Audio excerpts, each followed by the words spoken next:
Revolution here on Fox News, and Dr. Carol Swain, former professor of political science and law at Vanderbilt University.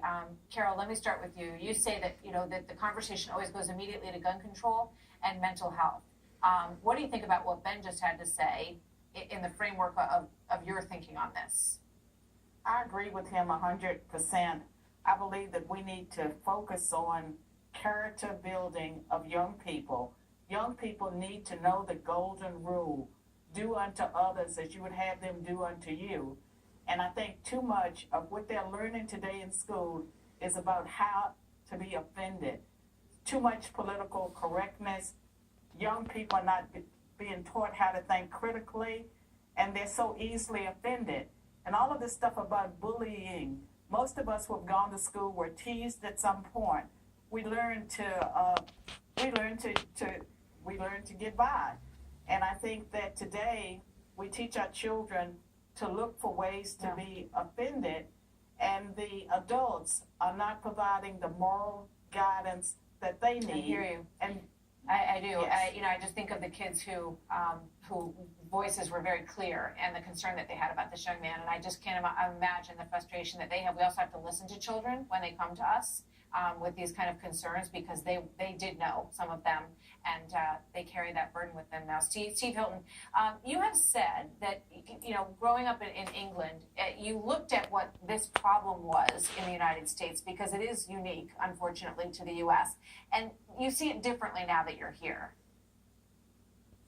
Yeah, Martha, I think that actually this is the biggest issue that we have to confront in America. Tonight we're talking about it in the terrible circumstances of the Parkland shooting, but another night we could be talking about it in relation to gang violence, and another night it could be domestic violence, and another night it could be drug addiction or welfare dependency. It all goes back to the same thing, which is a social breakdown that's been going on in America, I think, for at least 4 or maybe 5 decades now. And at the heart of it is family breakdown.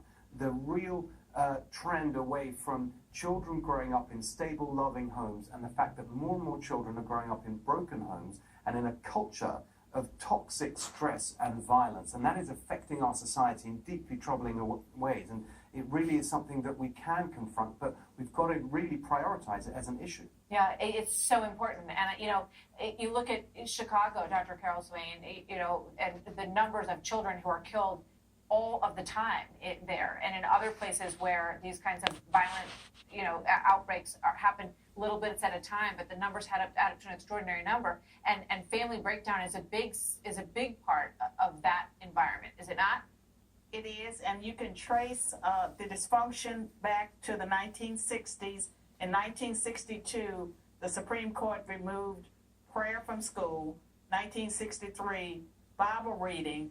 And if you look at the indicators of dysfunction, everything changed dramatically in the 1960s, and I think it can be traced back to those decisions that we've made. And I believe that the way we correct things is to start encouraging young people to value life. In the Black community, there's a devaluation of life at every stage. You see it in the abortion rate. You see it in the black violent crime rate. And that's something that we need to turn around. But our entire society devalues life. They're afraid of God. And those who profess to be Christians, there's nothing about their behavior of this society that would suggest that they're truly Christians in the biblical sense. Steve, final thought. So there's something practical I think we need to focus on, which is so much of this comes back to the way kids are raised and the way that they are raised by their parents. We can actually help parents to do a better job. You've got generation after generation now who are growing up having experienced really bad parenting, so they don't know how to do it themselves. And we can actually give them practical help to do that. And that is one simple thing that we can do that would make a difference. Thank you both. Very good to have both of you weigh in on all of this really important topic tonight. We hope the conversation continues from here. Steve and Dr. Carol Swain, many thanks.